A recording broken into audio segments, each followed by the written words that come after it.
Super star Krishna గారు దాదాపు 5 దశాబ్దాల పాటు సినిమా రంగంలో సేవలందించారు. నటుడుగా, నిర్మాతగా, దర్శకుడిగా మెప్పించారు. డేరింగ్ అండ్ డాషింగ్ హీరోగా పేరు తెచ్చుకున్నారు. బోళ శంకరుడిగా అందరి చేత ప్రశంసలు అందుకున్నారు. నిర్మాతల పాలిట దేవుడిగా నిలిచిపోయారు. అలాంటి సూపర్ స్టార్ కృష్ణ గారికి అసలు సినిమాల్లోకి రావాలని ఉద్దేశమే లేదు. ఇంజనీరింగ్ చేయాలనుకున్న కృష్ణ గారు హీరో ఎలా అయ్యారు అనేది ఇవాళ మనం తెలుసుకుందాం. కృష్ణ గారు చిన్నప్పుడు నటుడిగా మారాలని, సినిమాలోకి రావాలని కోరికే లేదు. బాగా చదువుకుని మంచి ఉద్యోగం తెచ్చుకోవాలనుకున్నారు.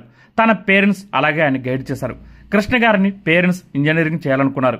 అందుకోసమే ఎంపీసీలో చేర్పించారు. సిఆర్ రెడ్డి కాలేజీలో బీఎస్సీ చదువుతున్న సమయంలో ఒక సంఘటన జరిగింది. తన కాలేజీలో ఒక హీరోకి సన్మానం జరిగింది. ఆయన వచ్చినప్పుడు స్టూడెంట్స్ అరుపులు, నినాదాలు ఆయన కోసం ఎగబట్టం చూసి కృష్ణ గారు షాక్ అయిపోయారు. ఒక హీరోకి ఇంత క్రేజ్ ఉంటుందని అప్పుడు అర్థమైంది. అంతే, ఆ సంఘటనతో తన ఆలోచన మొత్తం మార్చుకున్నారు. పేరెంట్స్ ఆశల్ని గల్లం తీసేశారు. సినిమాల్లోకి వెళ్లిపోవాలని ఫిక్స్ అయిపోయారు. మరి తన కాలేజీకి వచ్చిన హీరో ఎవరో కాదు, అక్కినేని నాగేశ్వరరావు గారు.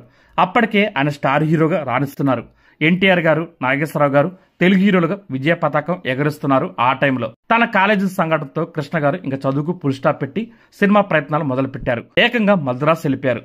అక్కడ కొన్ని ప్రయత్నాల తర్వాత ఎన్టీఆర్ గారిని కలిశారు. ఇలా యాక్టింగ్ చేయాలందని ఆయనకు చెబితే చాలా చిన్నగా ఉన్నావు, 2 ఏళ్ళు ఆగిన తర్వాత రా అని చెప్పారంట రామారావు గారు. దీంతో కొంత గ్యాప్ తీసుకుని సొంతంగా ప్రయత్నాలు చేశారు కృష్ణ గారు. అలా 1961 సంవత్సరం మొదటిసారి కుల గోత్రాలు అనే సినిమాలో చిన్న పాత్రలో నటించే అవకాశం దక్కింది కృష్ణ గారికి. ఆ తర్వాత పదండి ముందుకు అనే సినిమాలు కనిపించారు. పరువు ప్రతిష్ట సినిమా కూడా బాగానే పేరు తెచ్చిపెట్టింది. కానీ చిన్న చిన్న పాత్రలు తప్ప హీరోగా రాణించే పరిస్థితి లేదు. దీంతో కొంత గ్యాప్ తీసుకుని హీరోగా ప్రయత్నాలు చేశారు. అలా 1965 సంవత్సరంలో తేనె మనసు సినిమాతో హీరోగా మారిపోయారు కృష్ణ గారు.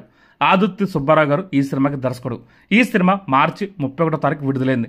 అంటే కృష్ణ గారు హీరోగా మారి 60 సంవత్సరాలని చెప్పాలి. సినిమాలలో ఎన్నో మార్పులు తీసుకొచ్చారు కృష్ణ గారు. ఒక రకంగా ఆయన ట్రెండ్ సెస్టర్ గెలిచిపోయారు. టెక్నికల్ గా చాలా విషయాల్ని ఆయనే పరిచయం చేశారు. రోజుకి 3-4 షిఫ్ట్లో సినిమాలు చేశారు. సంవత్సరానికి 20-30 సినిమాలు రిలీజ్ చేశారు. డేరింగ్ డాషింగ్ హీరోగా తనదైన ముద్ర వేసుకున్నారు కృష్ణ గారు. తిరుగులేని సూపర్ స్టార్ గా ఎదిగిపోయారు కృష్ణ గారు.